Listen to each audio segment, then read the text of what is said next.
Greetings, everyone, and welcome to the first ever 20th episode of Baseball versus the World, a podcast about how baseball relates to the world and how the rest of the world relates to baseball. Part of the Just Baseball Media Podcast Network empire. I am your host and guide on this maiden voyage through the vast cosmos of all things baseball, Javier Reyes, staff writer here at justbaseball.com, as well as the host of the Locked On Padres podcast.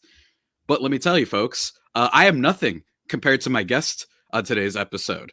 You might know him, formerly of 670 The Score, formerly of CHGO Sports, formerly co-host, and this is where I knew him from personally, of the Locked On White Sox podcast, if you guys see that connection from earlier, and now the host of Just Baseball's newest podcast, Addison to 35th, the champion of Chicago, man of the people, Mr. Herb Lawrence. How are you doing?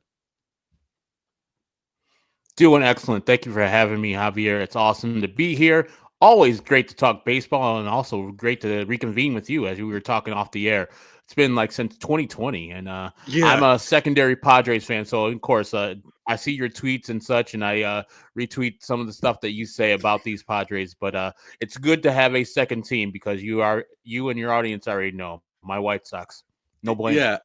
I mean, look, the White Sox is a whole other thing. We'll unpack that in a second, but it sounds like a stretch, but at the time in 2020, these teams were a little bit similar, like the American League version of the Padres, National League version of the White Sox, where it was these young upstart, dare I say, teams with a lot of personality on them and like a lot of the unwritten rule stuff, whether it be in the White Sox case with Tim Anderson being a big person of that, Fernando Tatis Jr., they literally were traded for each other, right? So there was just a lot of little like cultural similarities, dare I say, and I appreciate it. Look, because many other people like to treat the Padres like they're the villains, and I appreciate anyone that treats them like the heroes that they very much are. But let me just ask you, man, joining Just Baseball now, recently announced, recently maybe being the last 2 weeks, but time doesn't exist perfectly for me anymore. Talk about Addison to 35th, just what you're going to be bringing, because I'm excited to listen to it, because I know that you are super, super tapped in, as many others probably know too,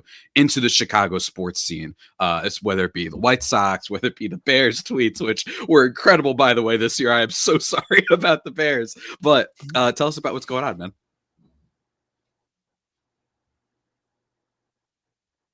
Well, we are having a good time at Addison to 35th. Addison is the street that Wrigley's on, and 35th is the street that the White Sox are on here in Chicago, and also both of the stops for the Red Line.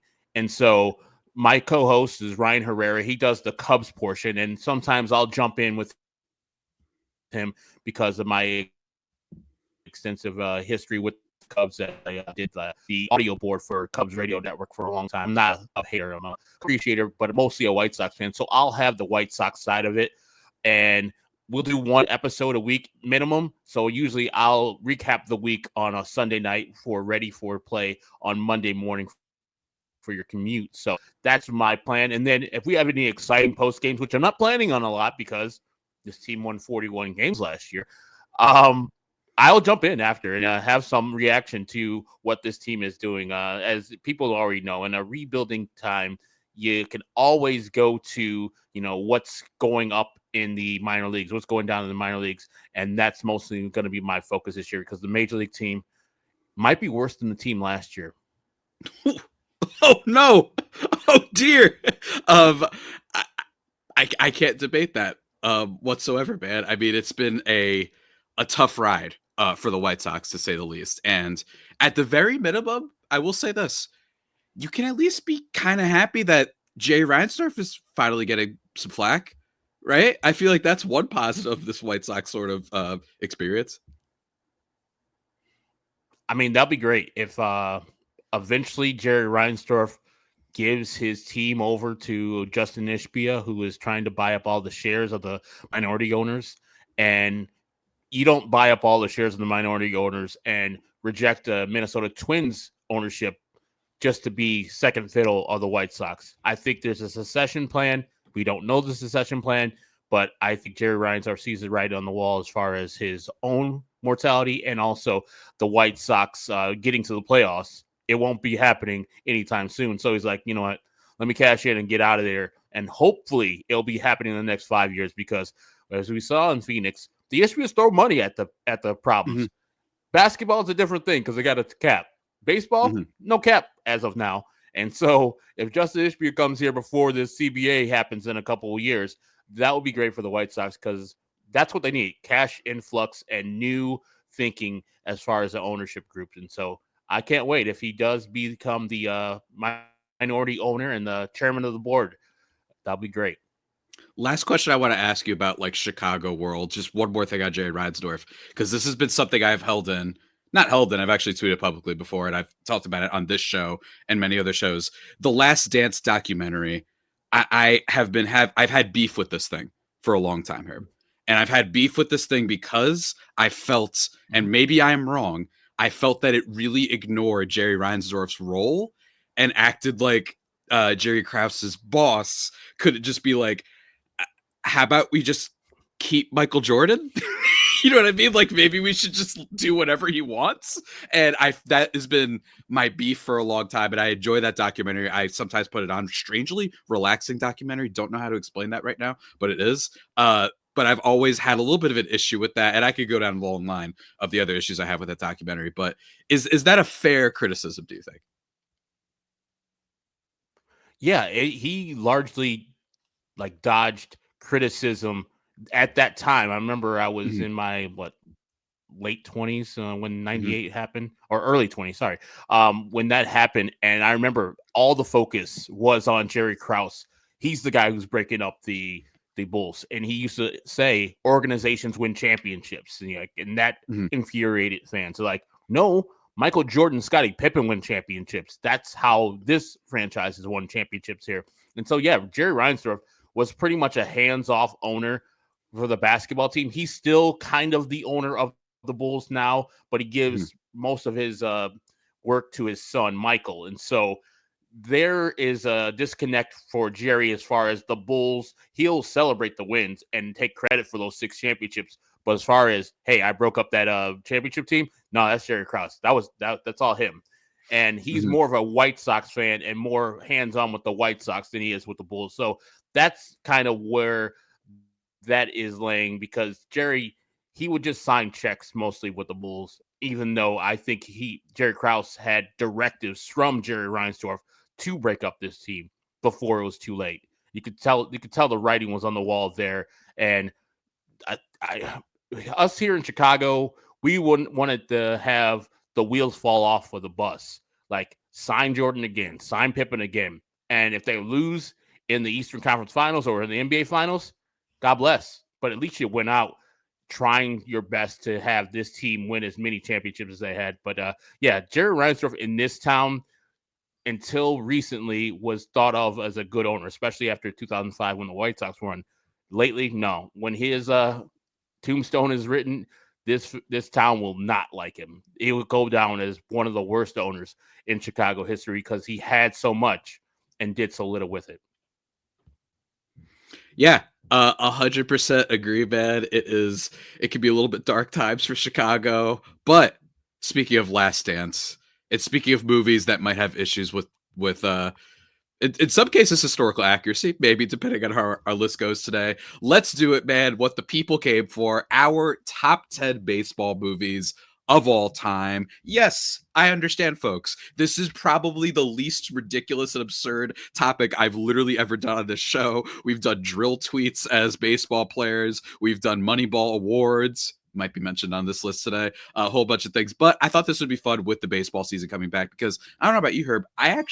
A friend of mine, actually a little bit of a mutual friend of mine, Rylan Stiles, who hosts the Locked On Thunder podcast, he got me onto this tradition of watching Moneyball every day before opening day. I will be doing that this week, and that just kind of made me want to reach out to you. So Moneyball will be featured on this list. The question is where, but man, top 10, we both have our list. Since you are the guest, I figured, why not let the master step in, set the tone? What do you got as the 10th best baseball movie of all time, man? Well, it's a movie that many haven't seen because it was filmed in the 1950s. Okay. It is called the Jackie Robinson story, starring Jackie Robinson. Like it was, that whole meme where people like have a movie and replace everyone with Muppets except for one character. This is have a movie replace everybody else with actors, and have Jackie Robinson in the movie. So Jackie plays himself, his adult self. It's like a coming of age movie. It shows his, it's like a biopic. So it shows his youth and then his upbringing, and then mostly the culmination is the 47 season that he won Rookie of the Year. And so it's well acted. I mean, Jackie doing a good job, but it's 1950, so whatever you gotta suspend your 2025 mind and realize that 1950 was a long time ago, and cameras were pretty much just invented like 20 years before that. And so it is pretty entertaining. And if you like the movie 42, it's pretty much the same ilk, but a little less racist, which is weird, of a movie that was filmed in 1950. Man, it's funny that you bring that up, because the first movie on my list may or may not look, and I struggle with this hard, and we're going to talk about honorable mentions. And frankly, Herb, feel free, because if you could convince me out of this, I might go with this other movie on my honorable mentions later. But my number 10 was 42, because, and here's the thing, and I really want to dive into that at least a little bit, just because it is just the 10th movie on our list. But 42 for me, I believe the strengths of that movie is the production design and the baseball action and Chadwick Boseman. Yep. And frankly, Harrison Ford too. But there is a degree of, I believe that it was mentioned a while ago that Spike Lee had interest in doing a Jackie Robinson movie. And I don't want to like venture too much into territory that is a part of something in my culture and my life necessarily. But to me, that kind of speaks to Hollywood's fear, dare I say, that Spike Lee wanted to do. I think the Jackie Robinson movie that people wouldn't be comfortable with is the way I describe it. While 42, I do give it credit that it really does go there in certain scenes, and that's why it still made it for me, because it doesn't Hidden Figures it too much, right? Yeah. Hidden Figures famously literally contains made up scenes and made up characters and a made up ending in certain degrees, where they do not let them in the room in real life, and in the movie they do, which I found like extremely perturbing for a number of reasons. And with 42, at least you have the Ben Chapman scene. They really do go raw with it. Do they have a little bit of like the random person stops them on the street and they're like, hey, we're a fan of you, to maybe make white people feel a little bit less bad about what actually happened? Yes. Like that was my feeling on it. But for me, there's something about the bases, how they recreate the bases from back then. They're so like antiquated. They're like these puffy bags and you see the sands jumping out of them, right? Like I think it's the atmosphere that does it for me in that movie. The grainy sort of footage, and obviously the late great Chadwick Boseman. That's why I still think it makes it on my number 10. Jackie Robinson story, great too. Love that. Real shout out to my friends from back in the day. That's a weird way to put it. In the 1950s, my mom would be very happy about this pick. But 42 for me, I think that's what does it. What do you think about 42 though? I like 42. It's on my list. It's higher up on my list, but okay. Yeah, I just as you were saying, I love Chadwick Boseman, and Harrison Ford as Branch Rickey gives a great performance. And so, yeah, I didn't think like it was spectacular because I had already seen the Jackie Robinson movie and already known some of the themes that were going to go on there. But yeah, the acting was pretty good. And I hear you on that, where it's like you didn't want to get too uncomfortable. It still had to be a theatrical movie. Yeah. And you don't want to have feel guilt. That white guilt to be out there, but yeah, it should be if it's real. Yeah, absolutely. Or you shouldn't feel guilt at all because you didn't do it. Yeah, but understand that this was done to him exactly, and it was really real. And so I think what saves it for me is that they really do go there at certain scenes. I think the Ben Chapman scene is genuinely harrowing and a really difficult thing to watch. And I think that the fact that it's just not as, I've seen so many worse real life based on true story things where they really water it down compared to this, and Chadwick and all those things I think does it for us. And Jackie Robinson, unfortunately, and I say unfortunately, and we don't have to get into it, in the news a lot lately. Not great. So everybody probably knows what I'm talking about, but let's move on to number 9 on our list. I will go first with this one. And for me, it is kind of the ultimate complete antithesis of 42 in every way. And it is a movie starring my guy that I recently saw. for the first time, man. I know. Look, I'm a little bit younger. I haven't seen everything, but I saw All the President's Men for the first time.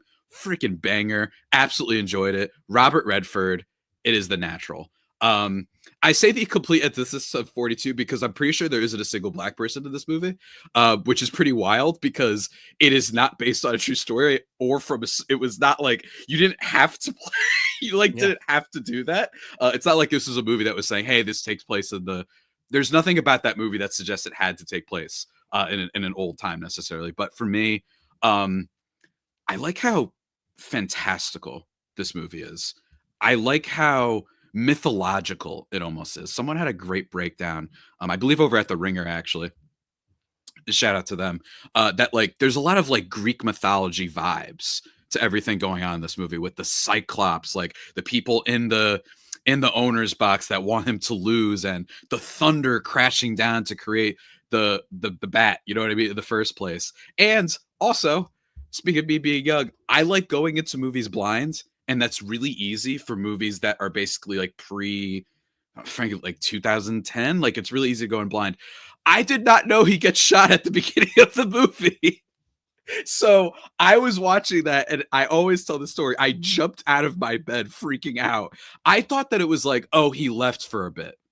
Oh, he vanished and no one had seen him for a while. And that was going to be the fun part, as we found out. Yeah, he, something happened to his father and he abandoned the game for maybe a little bit Lion King vibes. He just vanished. He fled from the life. And instead, I see Robert Redford get shot out of nowhere. And it was the most jarring thing I've seen in a movie for the first time in a long time. But for me, it's the fantastical elements. It just works. It's very... I don't know. There's just something about it, the fantasy vibe of it that I really, really enjoy. What about you? To tell you the truth, I have never seen that movie, even though everybody and their mama said, hey, The Natural is one of my favorite baseball movies of all time. I'm kind of like you, where if it was made either when I was in my youth or before I was born, I'm like, maybe not. Bad News Bears, I've seen, and it's not on my list, but it's Wild movie a movie too, that I love that might be an honorable mention. I haven't seen this one. I will eventually seek it out, but I haven't seen Star Wars, and that was in my youth too. None of them. And so people get on me about that too. Just not my skis, but what you're saying right now, it makes me want to go and see it more. I got the, the gist of the movie. I've seen the highlights. I've seen good clips of it, but I haven't seen the whole movie to speak intelligently about The Natural. And Robert Redford, one of the greatest actors of all time. So I am inclined to see the movie, but I don't know if it even make my top 10, even though there's some movies in here in this top 10. You're like, what the hell, Herb? Yeah. First of all, just the way you casually just drop that you'd never seen Star Wars, expert work, my friend. But let me just say, I won't get into the litany of reasons why I absolutely think you are valid, but I will just say it's okay that you haven't seen Star Wars. Maybe watch the originals. Maybe. Other than that, just don't. It's a dark world. You know what I mean? I basically, Star Wars is dead to me at this point, but they're really good movies, the originals. Do not engage with that universe and that fandom. You will be saving yourself. Trust me. So I'm all for it, man. But tell me about what you have as your number 9 pick now. This is going to upset some people. I have it so low, but it's The Sandlot. I like The Sandlot, the movie. It's great fun, especially if you're a child growing up playing baseball. But there's three things in particular that I don't. This is why this movie's at 9 instead of up higher for me.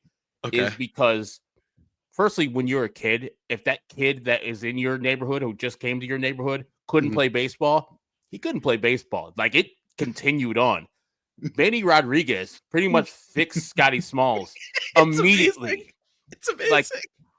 He's like, oh, just hold your glove up there, I'll hit it to you. And now he knows how to play baseball, and he hits a home run eventually, the next day. I was like, that kid never happens in your real Sandlot games.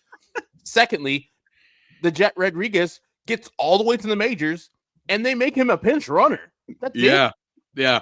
And that's so annoying. And he's pinch running at third base. It's just very weird, too. The guy got fast enough to get to third base, but we can't have you going from third to home. No, it's Jet Rodriguez time. And then the third thing, as a media and radio professional, Scotty Smalls is doing the play-by-play of that game with no headphones and way away from the microphone.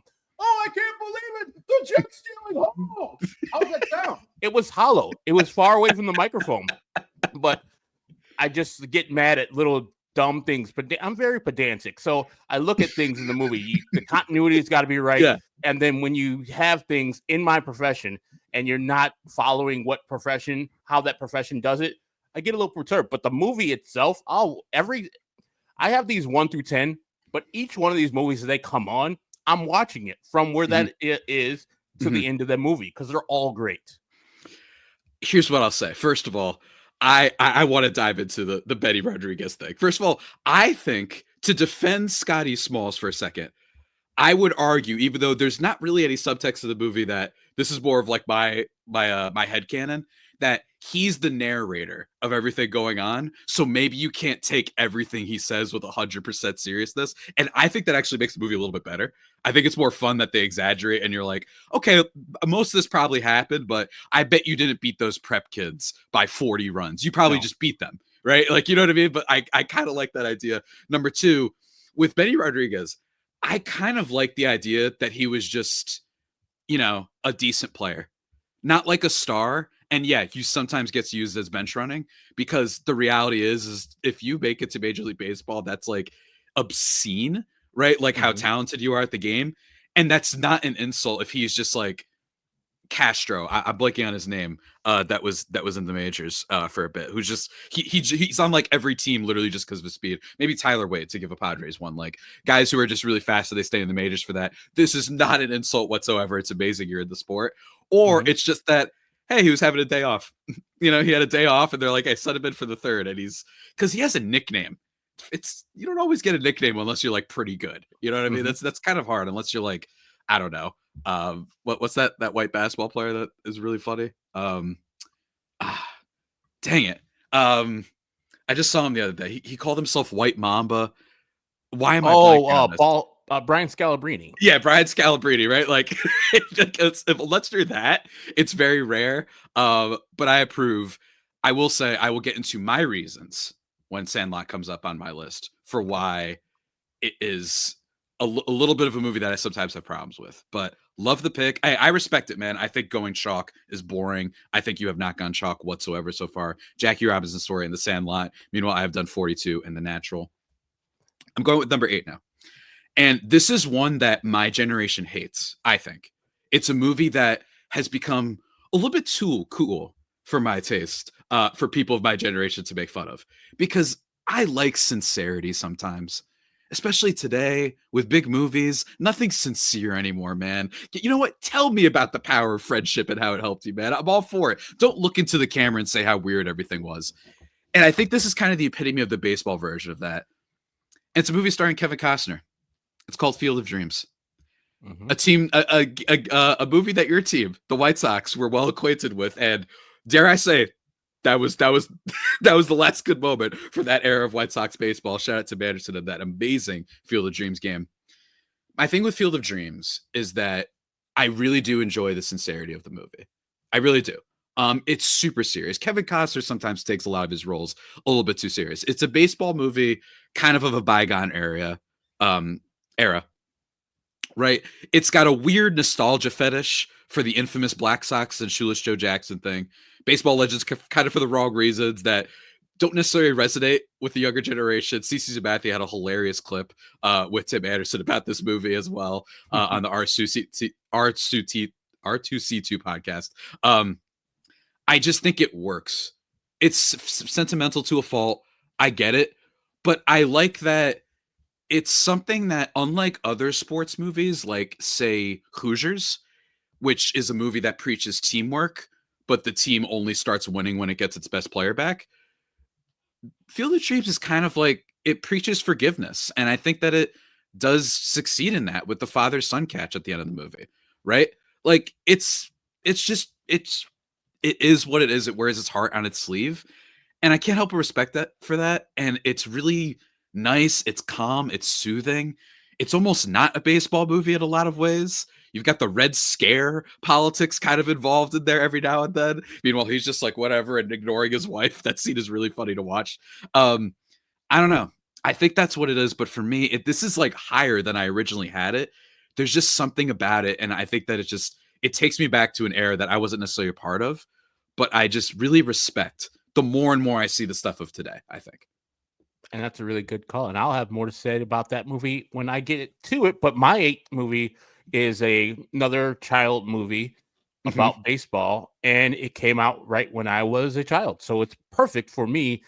It stars Thomas Ian Nicholas as Ooh. a young fan in the crowd that gets injured and then throws the ball 100 miles per hour to the catcher. It's called Rookie of the Year. Yes. Filmed here in Chicago.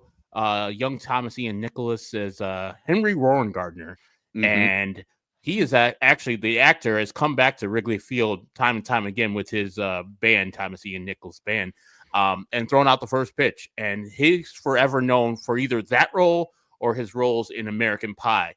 And that movie just resonates with me just because of the grizzled veteran and Chet Stedman, played by Gary Busey, who not the same guy anymore. Because if you look at the calm, relaxed guy Gary Busey in that movie, you're like, oh my god, that's the same guy now in 2025. Wow.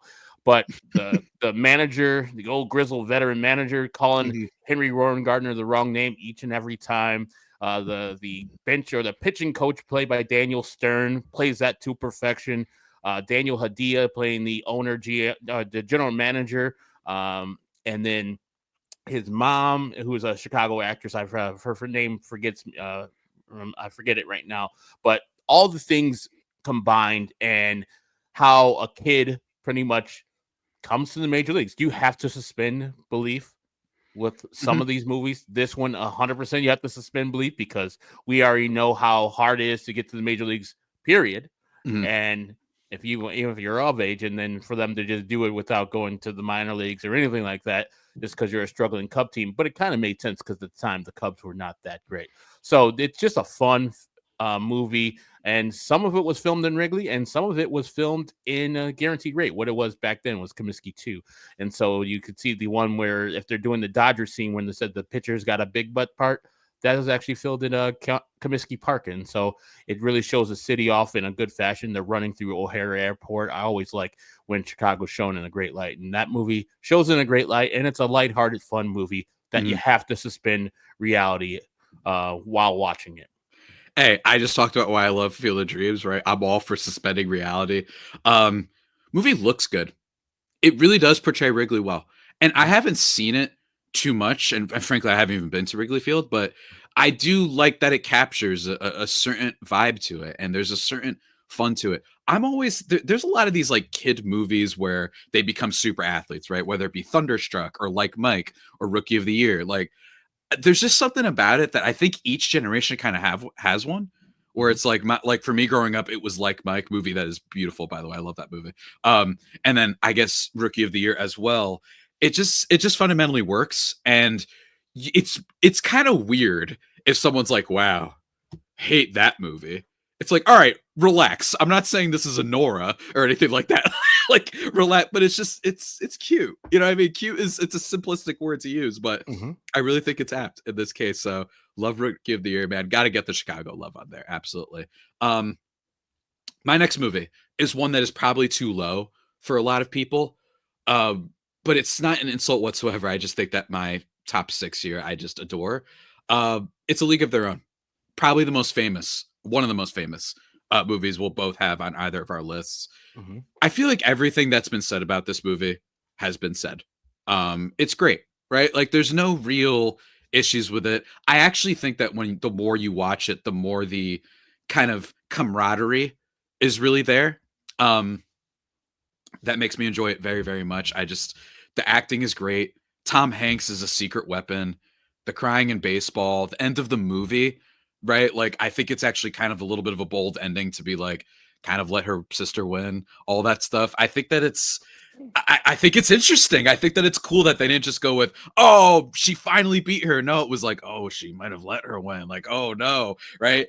And I don't know. I just think it's pretty badass in a lot of ways. I really enjoy the recruitment. I am a sucker for recruitment scenes in movies, especially heist movies. I love that we're gonna build a team. The Avengers, Ocean's 11. I don't care what it is. I'm always a sucker for that stuff. I will say, yeah, a friend of mine has said he's like, that is the peak white feminism movie. And I was just like, I mean, I can't really dismiss that criticism easily. And I get it to a degree. I know that they acknowledge the Negro Leagues at one point in the movie, but that's also feels like, yes, good, but also like, don't be proud. Don't be so bullish about how, oh, hey, relax. Well, we did that part. It's like, okay, cool. And then you just have like all white people in the movie for the rest of the movie. So I get that. But again, it is from a certain era, right? And I think that the team rides with everybody. I think the acting, I think Tom Hanks, I think all of it is really, really well done. But it just occasionally loses its luster.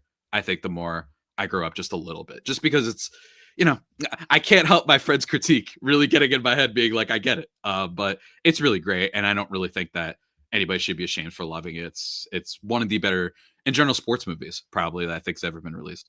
It's a top 10 movie for me too. And so I'll get back to that exactly in a couple picks. But right now I'm going to upset some more people because I guarantee. Oh man, here we go. That this is on somebody's top of their list. Yep. And it's Major League. Oh no, I'm all for this. This isn't even on my list. Go for it. Wow. Yeah, Major League, it's just if you ask Major League Baseball players, they're like, yeah, that's kind of close to what it is, even though some of the people, didn't know how to field or how to hit or things like that. But it's funny, like the recently departed Bob Uecker, I mean, he makes the movie. As anybody can watch that movie can see that his Harry Doyle was just perfect. And the manager Lou Brown was so great. You get Corbin Burnson playing Roger Dorn, like just so many great acting performances. And Charlie Sheen, of course, and then you get Serrano played by Dennis Haysbert. It's just so many people in that movie that play their roles perfectly, and it comes together to make it so enjoyable. And last year, everybody was calling the White Sox the Major League part, where the owner looks like they're trying to be bad on purpose and get the worst record just so they can move the team. And people have been positing that Jerry Reinsdorf is trying to do that with the White Sox so he can move to Nashville after there's no interest here in Chicago. But, Chicago's a huge city and Nashville's a small city, so it'll never happen. But it was a little too real when I watched it last year. I was like, man, Jerry just watched this movie and took some notes and stopped watching after they started winning games at the end. So that's one of my movies. The one thing I actually liked about it the most, it's not said in Major League. It's said in Major League 2, which wasn't as good of a movie because no Wesley Snipes in Major League 2. It got replaced by Omar Epps, still a quality actor, is that it is assumed at the end of Major League 1 that the Chicago White Sox win that division and beat the Cleveland Guardians or Indians at the time. So I love that movie too. And the fact that at the time, my fourth grade teacher, I believe Mr. Fricaro, was in that movie as an extra because they filmed most of that movie at Milwaukee County Stadium. I don't know why the Cleveland people didn't give him permission to film there, but yeah, the home park was County Stadium in Milwaukee. So that's kind of another trivia thing. Major League is, I mean, here's how you put it. It's not something we like to admit. I don't even think it's something we like to acknowledge. But sometimes, and I cannot stress this enough, sometimes Charlie Sheen is incredible. It's just, in this movie, I cannot stop laughing when he is just literally on the screen, making that face of like, someone just slandered me. I'm upset. It's kind of like the old Russell Westbrook, when like if a teammate didn't give him a high five, he like looks at him all weird. It's just, you can't help but love the intensity. There's some things that don't age well. I think everyone kind of agrees on that, whether it be the voodoo, whether it be some of the courtship, to put it lightly, amongst the players. Wow. Yeah. Yeah, right. Like it's not great. I actually think I probably made a mistake not having this on my list because it really is funny. I think there's just something about it that, is it like too real? I don't know what it is, but like I loved it the first time I saw it. Really, like the more I've seen it, the more I've been like, I get it. And it just doesn't always work for me. I don't know what it is precisely, but I will say you're 100% right that like, hey, somebody even argued Nico Harris Nico Harrison, has he been following Major League? Someone might accuse the Dallas Mavericks. Did they decide, you know what? This is the model, man. The Oakland A's, did they decide this is the model? It could be. Dare I say, maybe that makes the movie age great. So it ages poorly in those reasons, but it ages great in this very comical, just cartoonish idea of owner that comes in and wants to intentionally sabotage a team, right, in order to get them to move elsewhere. Might be brilliant. It might accidentally be the most clairvoyant movie on this entire list, which makes me, at the end of the episode, I might have to put this on there. But love the pick, man. With Major League, I believe that was your 7th, if I'm not mistaken, just to keep Correct. track. Love that. Major League, I don't think anyone's going to have issue with that. Now we get into a little bit spicier. Hold on, a slightly more spicier territory on my part. My number 6 pick on my top 10 list is a movie called Sugar. Now, a lot of people might not be familiar with Sugar. I did not know what Sugar was until my friend Clay Snowden, colleague of ours over at Just Baseball, pointed out to me. And it is the story, it's an immigrant tale of someone who goes by the name of Miguel Sugar Santos, right? And it is about this guy who is from the Dominican Republic, and it tracks his dream from there then on, right? Like a late teens guy who's, coming to the States, right? He's going to start in single A for a team, but it is a journey of a movie. And I think what makes it great, and spoiler alert for everybody who has not seen it, I highly recommend just skip the next minute or so of this. He doesn't make it. It doesn't go well. And the movie is about finding peace with all the other things in your life that don't have to do with a career goal, that don't have to do with being the greatest ever, that you can still find a lot of joy there. And it's also about, hey, there's a lot of talented people all over the world that don't get the chance. They don't have moments. There's a point in this movie where he kind of not overdoses, but he gets really sick because he's trying to take PEDs. And it's actually one of the more heartfelt moments in the movie. Not heartfelt, but the more raw moments in the movie, because they're like, this is why some guys do this. Because he's struggling. He's not with his old girlfriend back in the Dominican Republic becoming the star that he said he was going to be and buy her a car and all these things. So he's under pressure, even though he's got talent. But the end of the movie is being like, well, you can still have a life. And I think that's what makes it age so well, right? You have some racism in there. He's in Iowa, corn country or whatever people want to call it, right? And I just think that journey of an immigrant pitcher and the shock of the world opening up to you, and that you're not the best, and just this is not a Hollywood storybook ending. We've had plenty of those, and I don't think it's a negative movie though. I think that the ends, especially towards the end of the movie, it's not trying to tell you that, hey, don't have dreams. I think that is a horrible takeaway from this movie that many people probably haven't seen. Like, awful takeaway from this movie. I think the message is just that things are very complicated and it's okay to adjust as things come into your life. I highly recommend everyone check it out. Shouts to Clay again for turning me on to it. Sugar, released in 2008. Very underrated, very underseen as far as baseball movies and movies in general go. I have not seen it, but that is on the list. That sounds very exciting. Sounds very intriguing. I'm looking. Yeah, you're the realism guy, so there you go.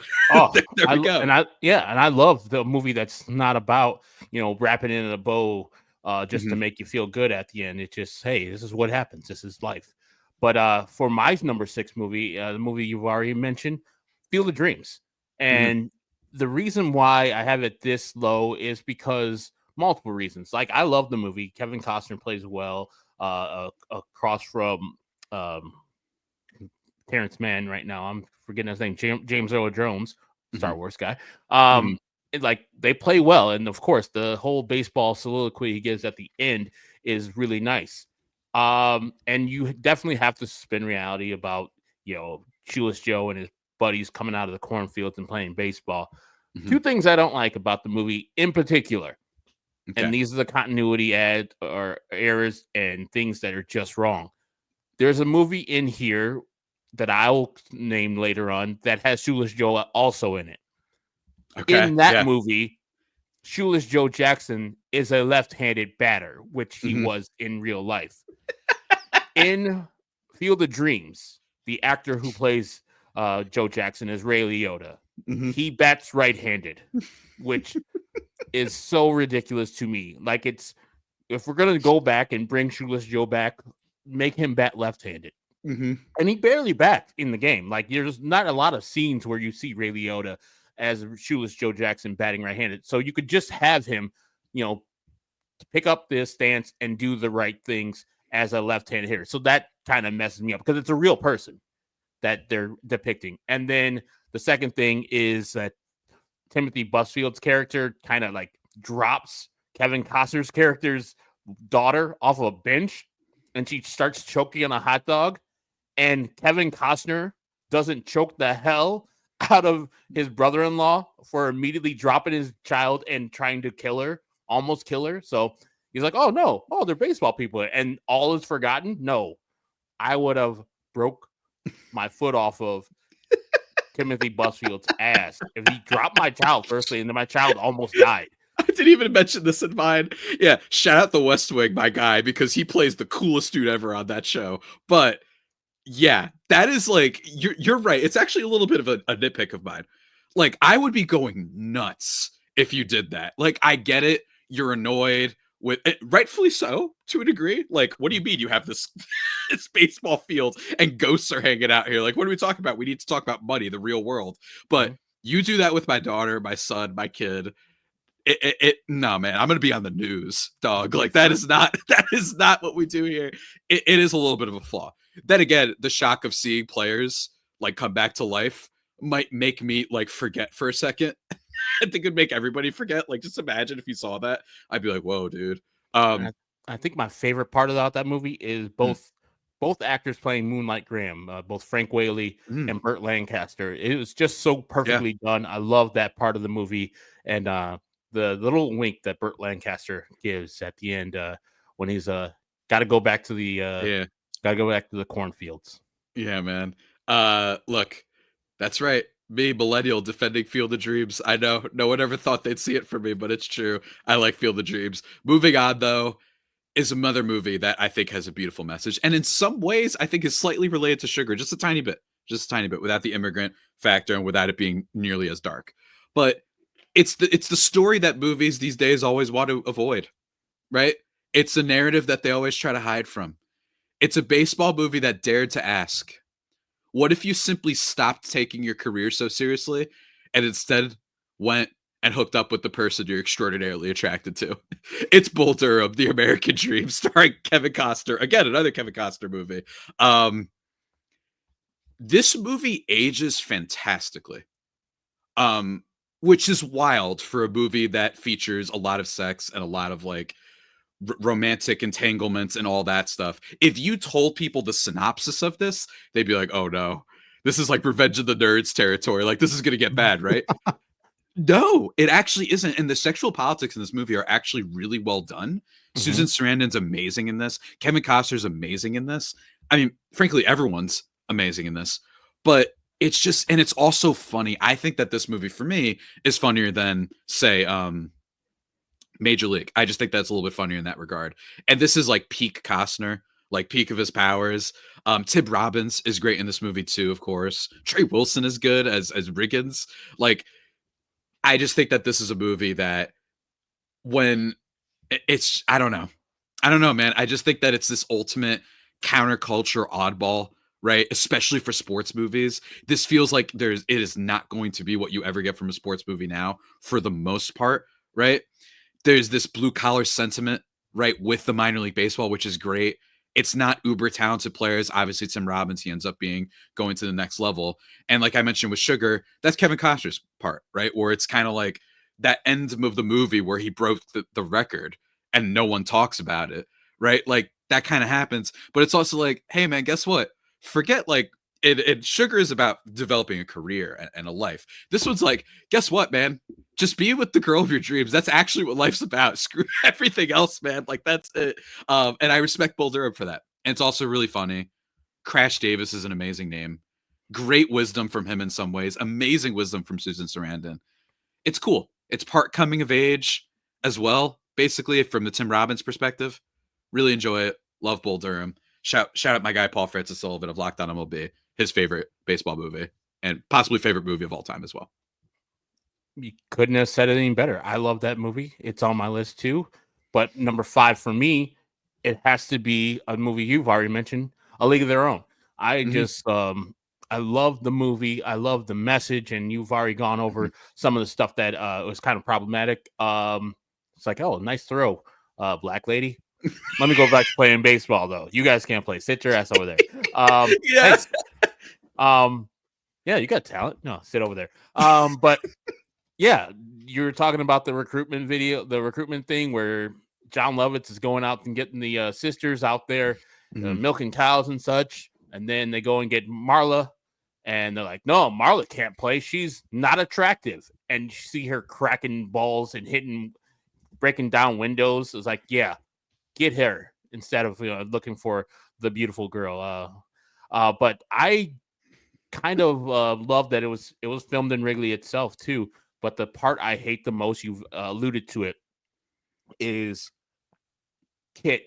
She is maybe the worst villain in baseball movie history. Just a brat of no. It's fair. It's because Dottie was the reason why John Lovitz's character was out there anyways, and Dottie was awesome. Dottie Henson was the best, and Kit just kept on complaining that Dottie was taking away her shine. Like, no, the reason you're here is because of Dottie.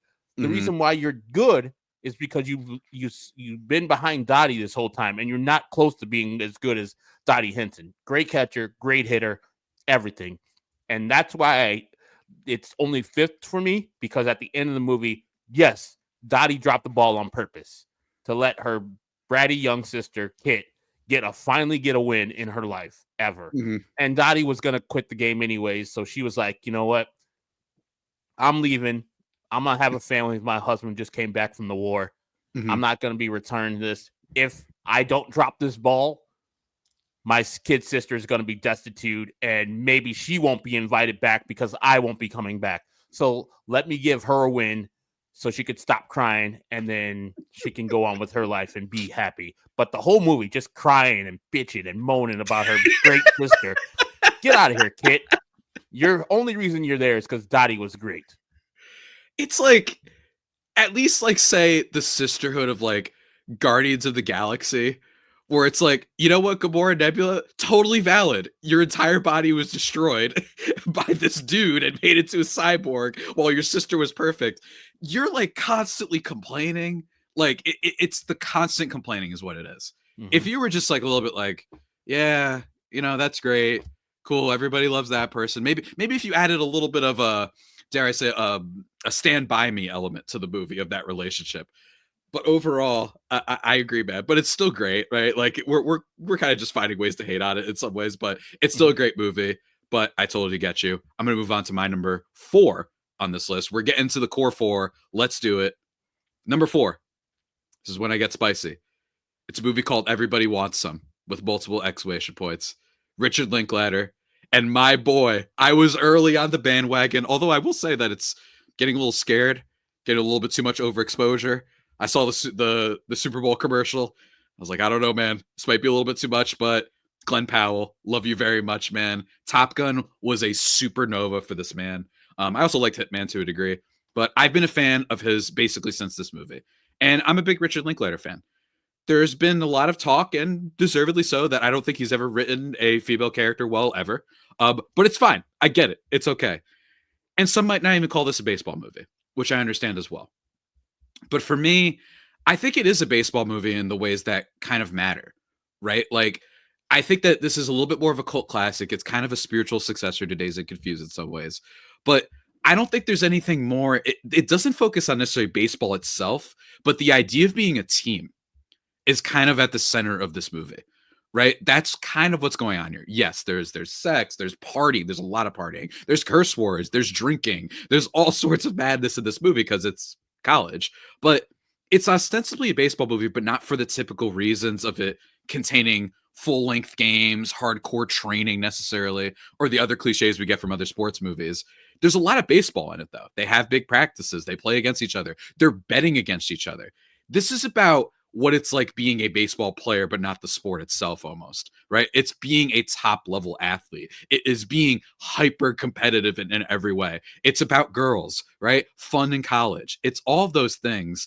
And it kind of is just like, it attests more to the idea of teamwork and this very masculine urge to just do a lot of dumb shit for the shit for the sake of just competitive glory, right? And I think that it's perfect in a lot of ways. And I think that, you know, maybe it's a pushback whether or not it's a baseball movie, but I love it. I've seen it a bunch of times, and I just think that it really captures what it's like being on a team in general, and particularly baseball, which is a team sport that can be very individualistic. Not can be, it is individualistic. And I think that everybody wants some really gets there. And frankly, it's just really hilarious at every turn. And the characters are very funny. Was this the same guy who did Boyhood? Yes. Yes. I love Boyhood. I like Boyhood too. Falls off a little bit for me in the second half. I Mhm. love the beginning because the beginning I'm just like, oh my God, they're just filming this in 2002. And then when he gets a little bit older, I'm like, I know this is intentional that you're being annoying, edgy male boy. But I'm Mhm. also like, but like, I get it. That's the point of the movie. But it falls off a little bit. I love the first half and how harrowing it is in a lot of ways. But yeah, Boyhood's great. Richard Linklater, one of my favorite directors. Dazed and Confused, one of my favorite movies. And Everybody Wants Him is basically the spiritual successor to it. And I love it. I got to put that down. I have not heard of that one, but it's got some baseball elements in it, so it's a baseball movie. I've Yeah. had some arguments, just as people say that Die Hard is a Christmas movie, which I don't disagree too much. I say, you know, if you have baseball as a central theme to your movie, Mhm. it is a baseball movie, just like My Best Friend's Wedding, which was Mhm. filmed at Comiskey Park. But for my number 4, I have a movie we've already discussed, and probably many people's favorite movie as far as a baseball movie and as far as a movie in general, and it's Bull Durham. Like, Mhm. Kevin Costner, great, as you said. Tim Robbins, Susan Sarandon, just awesome acting roles by all of them. And it seems like when you ask Major League Baseball players, like, yes, that is true to life. That's how minor leagues is handled, and they do that stuff right. The favorite scene of mine is, of course, when Nuke LaLoosh, played by Tim Robbins, takes off Chase Crash Davis, and he gives him the Yeah. pitch. And then the guy crushes the ball, and he's like, man, That that got ball in got out of there early. early. Yeah. It's like anything going The that fast. delivery of that is great. Yeah. Like That's he's just so good. awesome in that movie. And yeah, Susan Sarandon is a unashamed, unabashed person that loves sex, and a woman that Yeah. loves sex and You loves don't to see that have, in movies, man. yeah, you know, it's like it back then too. Like Yeah. right now, it kind of be, you know, you're like, Yeah. all right, we're good. But back then, it was like, oh my God. Yeah. And you know, like she relishes it, she wants to, and like she's not ashamed about it, which she shouldn't be. And so it was like, okay, this is nice. And as you said, Crash could have gone on and did more things, and yeah, he got released by the Durham Bulls, but he could have done more things after he did Mhm. his record breaking home run with another team. He could have still been a manager, could have still did some extra Mhm. stuff. He's like, you know what, it's good enough. I got my girl here. I'm smooth right here, and it's a nice ending of a movie. I think Ron Shelton did that movie, and he hit it out the park with that one. I just Mhm. love that movie. Anytime it comes on, I'm like, okay, we're good. Yeah. We're not going anywhere else. We're gonna watch Absolutely. Bull Durham. Absolutely. I think that there's an element of that movie that like it wants you to get mad at it. It's like daring you. It's like, go ahead. Yeah, be mad at the Susan Sarandon character. And then you will literally prove the entire point of the movie correct. I Yep. dare you. Go ahead. You know what I mean? Get mad at what's going on with Tim Robbins in this scene. That's the whole point. You're supposed to. We're not idolizing, but we're also not hating. It's And just a very human movie. the manager with the whole lollygaggers Yeah, yeah, yeah. deal. That's Yeah. so great too. Yeah, that's great. And it's really just a very funny and clever movie in a lot of ways. Um, Absolutely agree with that. My number 3 on my list is a YouTube documentary. That's right, Mm. folks. Now, I might actually switch this with number 2. I might think about it.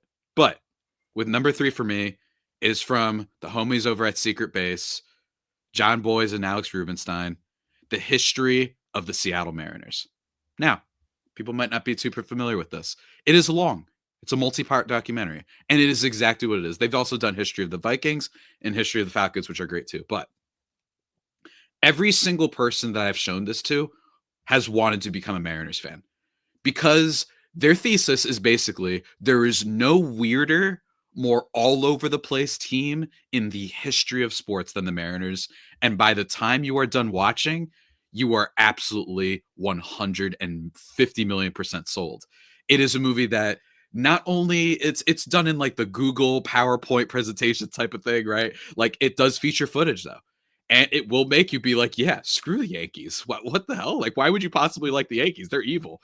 And I think it does a phenomenal job, both Alex and John, obviously, and the a bunch of research that they have, their whole team there at Secret Base, of making numbers interesting, making numbers really fun, just giving context to stuff. And they give you numbers and statistics for dumb things, where they do an entire segment where they analyze how Jay Buhner made 3 people throw up, or 2 people throw up in the outfield, called blurping, right? An entire thing about a Jello monster, right? An entire thing about the typical stuff you'd want to hear about with the Mariners, with Ken Griffey Jr., but really emphasizing that it's not just numbers, though, right? They use numbers to emphasize that it's not just numbers, and that Griffey isn't beloved just because he hit a lot of home runs, that he's a Hall of Famer, right? It's not just that. Edgar Martinez isn't just beloved, Puerto Rican power, that just because he was the best DH in the history of the game. That's right. Suck it, Boston.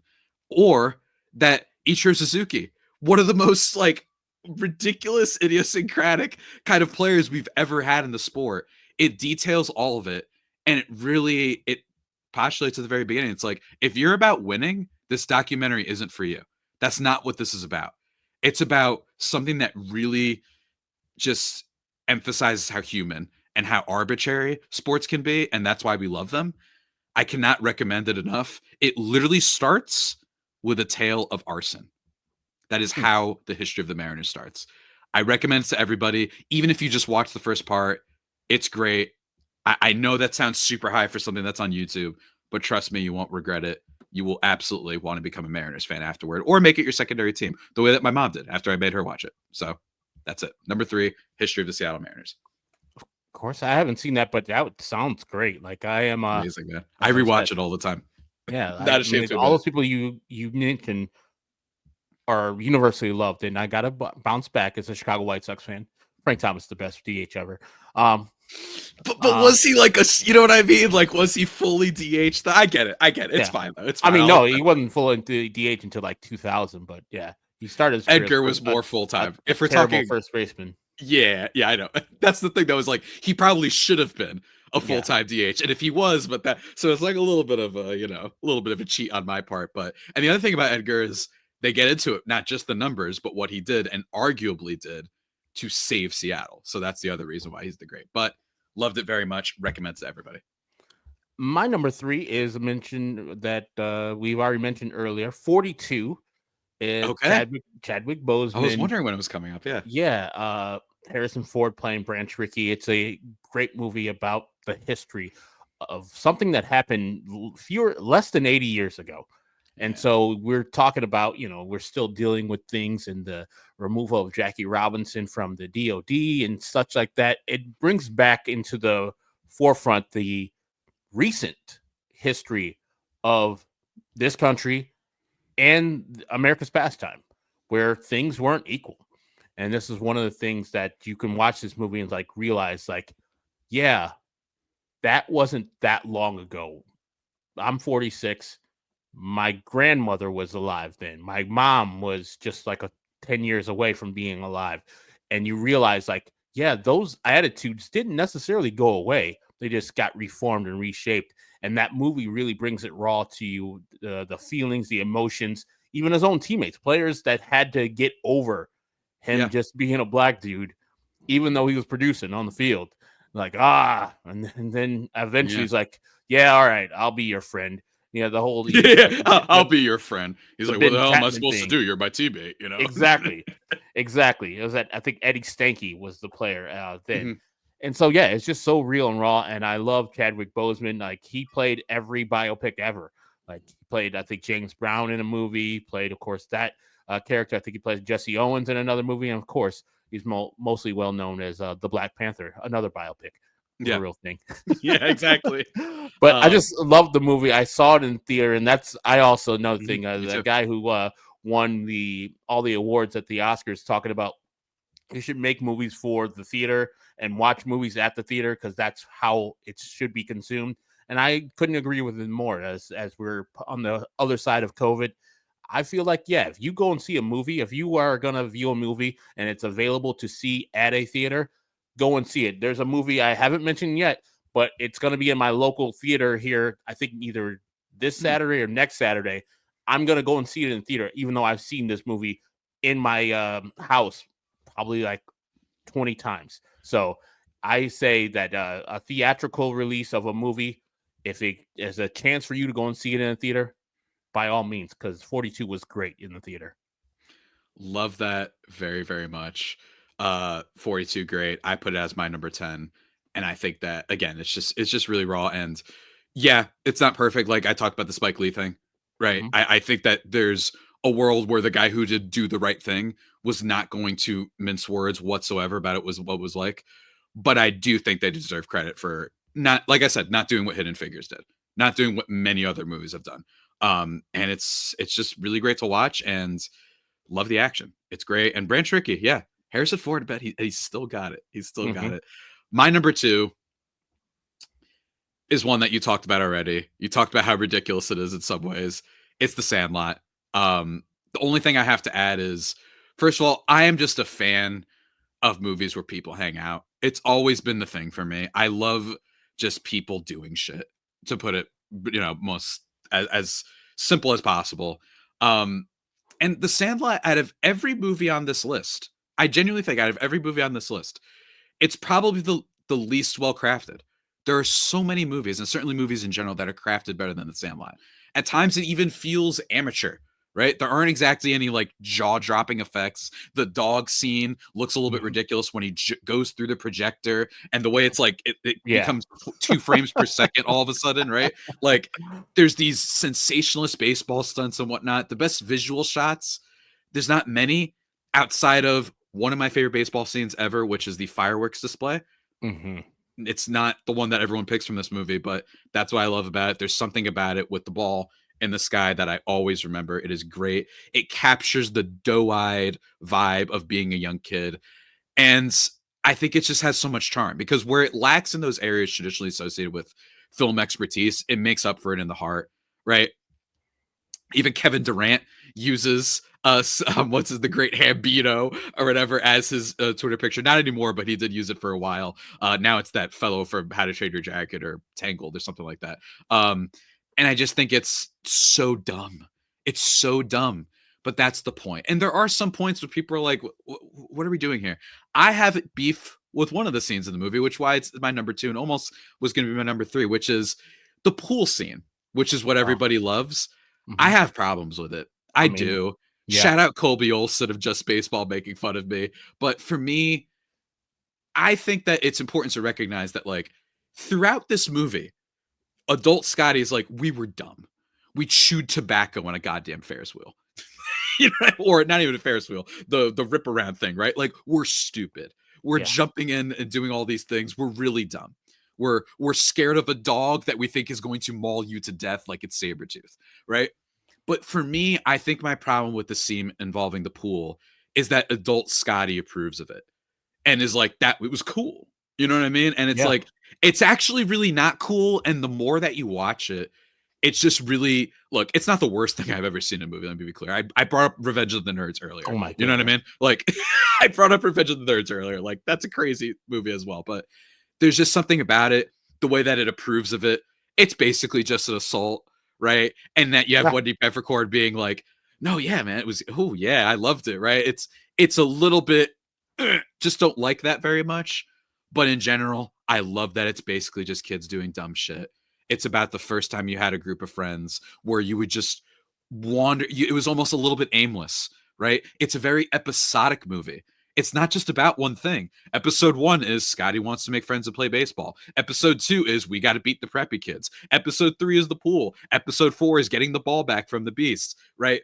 I like that there's so many different things that happen in this movie. The relationship between him and his father as well. It's the Sandlot, man, and it's famous for a reason. It's very iconic. And Benny the Jet Rodriguez, we love you, More people should be like that man. Be the popular kid that stands up for the little guy. Love him very much. I am terrified of whatever they're doing with the reboot. Not excited about that or any reboot, frankly. But The Sandlot, my number 2.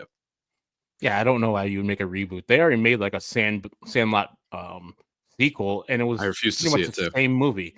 Yeah, But yeah, I mean, just tell your kids of 2025 and beyond, watch the original. It still works, except for that Wendy Peppercorn scene. Because yes, at the yeah. time I was like, "Ooh, that's sexual harassment." Yeah, even though the Mhm. kid's 9 or 10, or whatever, still that lady didn't want to be kissed. But yeah, it's a great movie. It reminds me and probably everybody of their times when they were a child, just looking to play some games, playing some baseball with your friends out there, and that's what's so reminiscent about that movie, and it makes you feel good every time you watch it. But not my number 2 is a movie where I referenced earlier about Shoeless Joe Jackson getting played by Ray Mm, Liotta in Field of Dreams incorrectly. It does it correct with 8 Men Out mhm, and DB Sweeney playing Shoeless Joe Jackson mhm. as a left-handed hitter, and going as far as learning how to swing like Shoeless Joe Jackson. And that's the thing about this movie. It's an ensemble cast of people that you've heard of, but you know of these guys, but you probably don't put face to name. You got David Strathairn as Eddie Seacott. John Mahoney is the manager who doesn't know anything's going on. Gordon Clapp is the sage catcher. Of course, Michael, I think Rucker, I think Rooker or Rooker, I forgot his name. Michael Rooker. Rooker, yeah. He's playing Swede Risberg. He's playing at first base, one of the 8 men out, and of course, Chicago's own John Cusack playing Buck Weaver.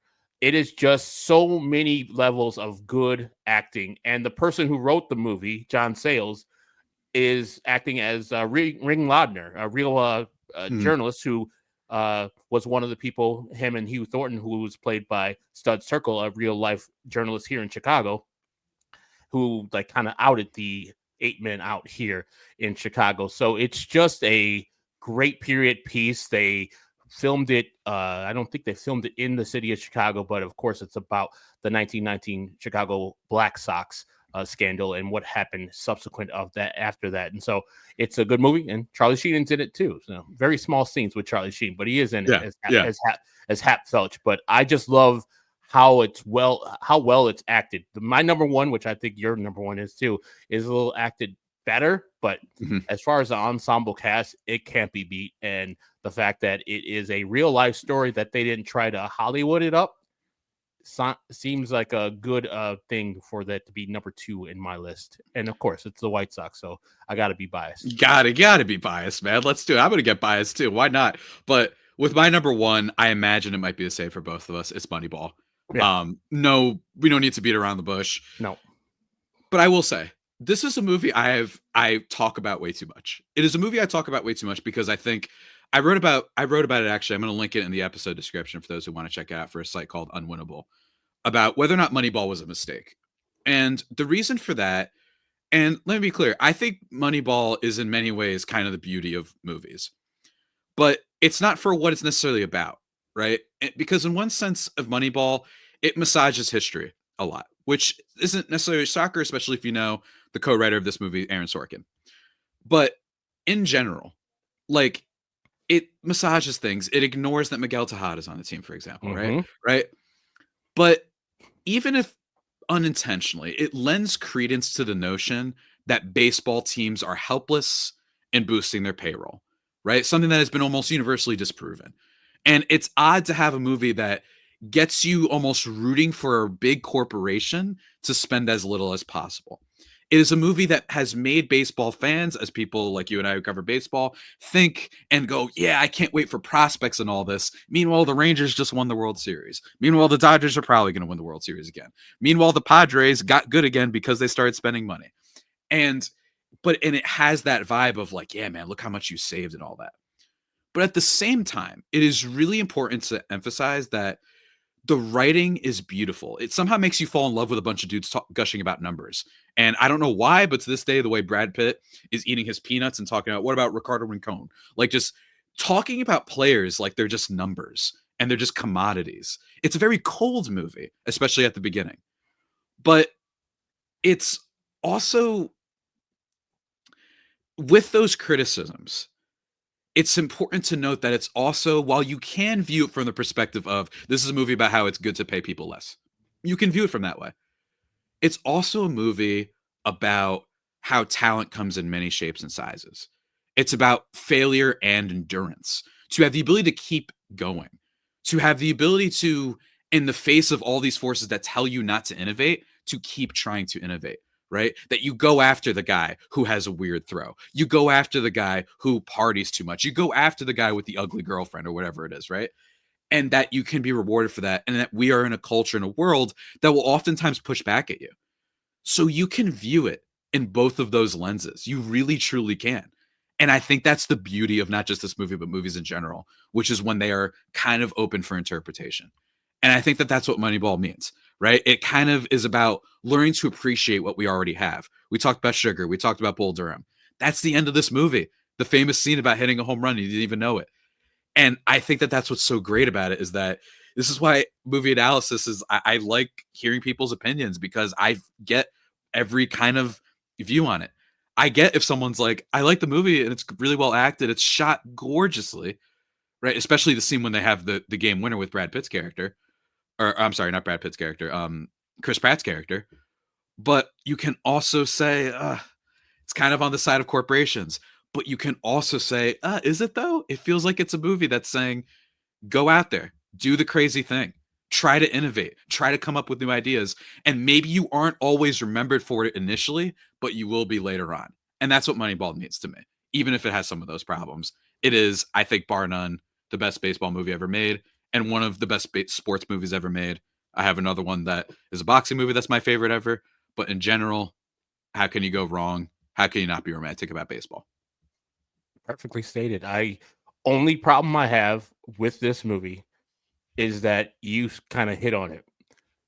They acted as if the whole team and why they were winning was because of the hitters. Yeah. And not realizing they had Barry Zito, Tim Hudson, Mark Mulder. Like, did not reference any of the three people who were key in those 20 wins in a row. And like you were talking about, Miguel Tejada, I think, who was playing him? Royce Clayton? For like half a second, right? Yeah. Yeah. And if you know who Royce Clayton is, how light he is, and how dark Miguel Tejada is, like, if you're not gonna have him, just have some secondhand also ran dude play Miguel Tejada instead of him. And the David Justice character, I mean, he played that well. That guy the actor played that well, because I remember David Justice on those A's teams, and I was like, ugh, yeah, what's old man Justice doing here?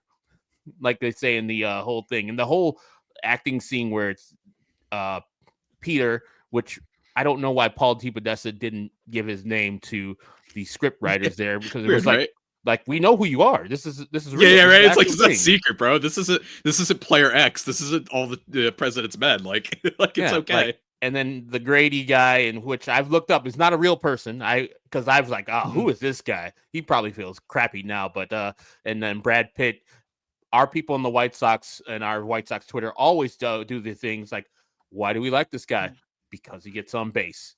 And unfortunately, we don't have any of those guys anymore, but we used to say that about Yasmani Grandal back in the day. And so we use those memes and some of those themes in that movie to this day. And no one can tell you it's not just a good, like you said, just a good baseball movie. It's a good movie.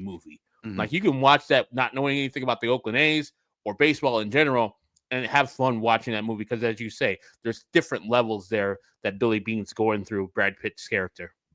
Absolutely. The music's great. I love the singing at the end with the daughter. I think it's great. I forgot who it is that's hating on it at Just Baseball. It might be Colby Olson again, the hater that he is. But in general, it's great. It's a movie kind of about how success is literally the most subjective word we've ever come up with.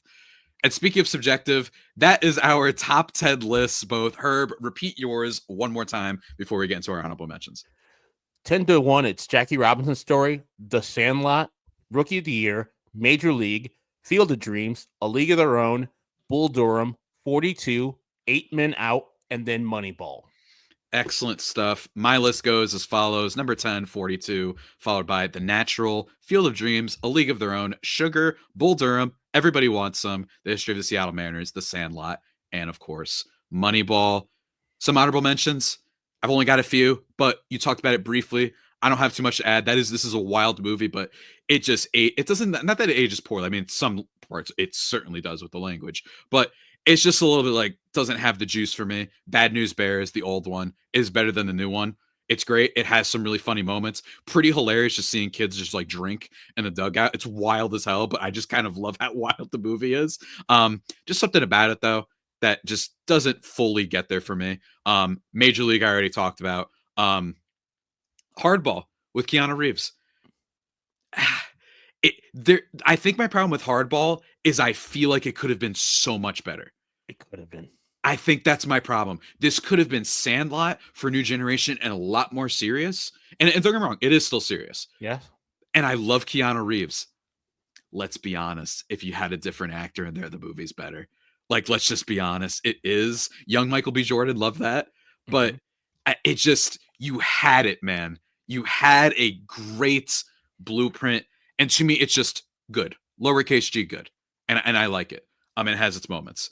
It even has its funny moments. For me, it leans on the savior thing too much. Like, yeah. There's a destitute black kids from the hood. Here comes drunk white guy who's got a gambling problem, but they're gonna fix each other. Yeah, come on. It's Shout out. You Rest could in have had peace, it. G baby. Yeah, man. Rest in peace. Did I spoil that? Sorry. Oh yeah, sorry to everybody who hasn't seen Hardball, but it's like I think that's why it was left off my list because I was like, I know there's a universe where this thing's 10 times better, right? Like I just know that there's a universe out there. The same thing with like Tron Legacy, where I'm like, that movie's too visually amazing. There's a world where that thing is Dune, right? But that's it. And then, go ahead. And I think that movie too, like it was released on 9/11 or around 9/11. Yeah, like I don't know it. It was pretty much complete, but it seems in the movie it was rushed and September no one saw 10th. it. Yeah. September 10th. Yeah. Wow, I did not know that. That is crazy. Yeah, no wonder no one saw it. Jeez Louise. But a movie that people did see that is like my definition of a good bad is Fever Pitch as my last honorable mention. Fever Pitch is so dumb. I think the problem with me is that I just don't like Jimmy Fallon and I fucking hate everything Boston. And I think that just gets in the way of me.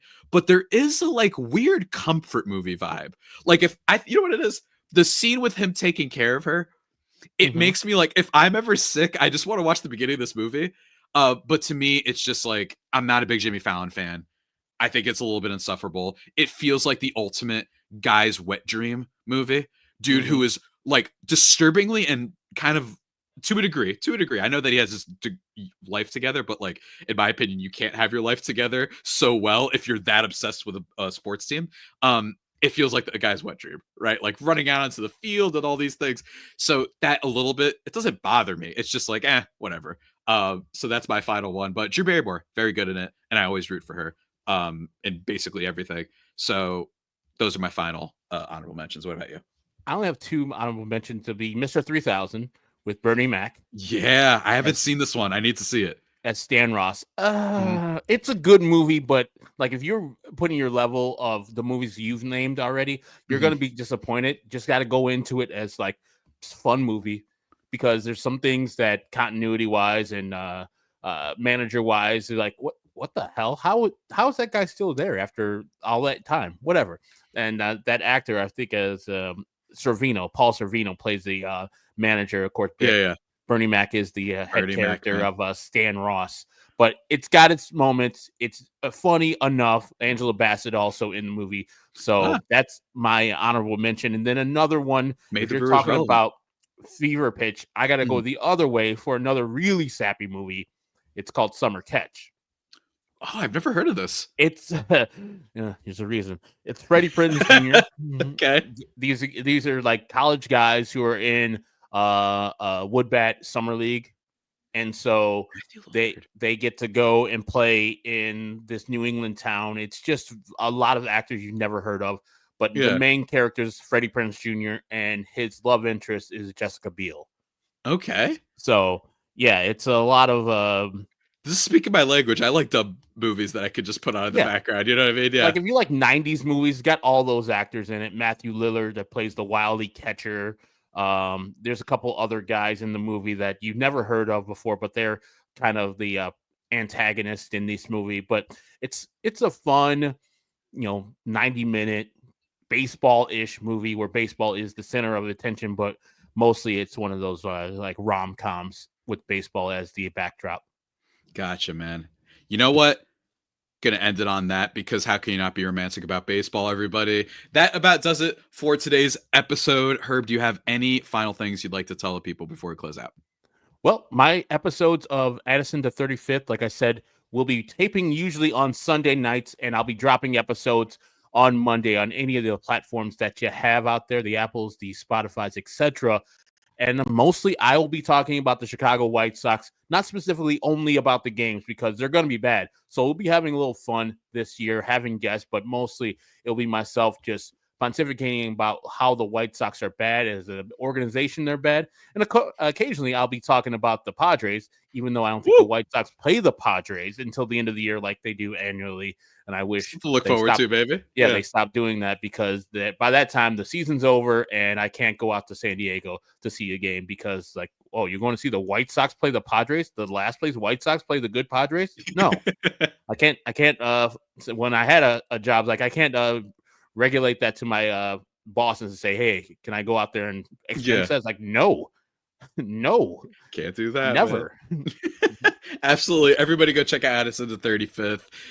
And with that all said, everybody go check out me on Twitter /X and Blue Sky at Javipeno, JAVIIPENO. Check out Herb at EckNarwhal23 on Twitter /X as well.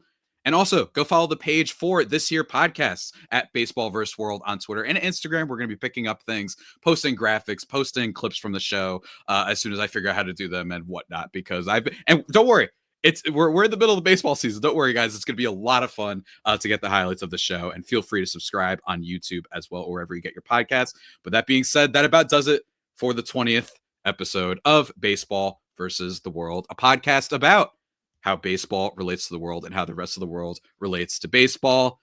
Until next time, everybody, stay loving, stay golden, and stay loving baseball.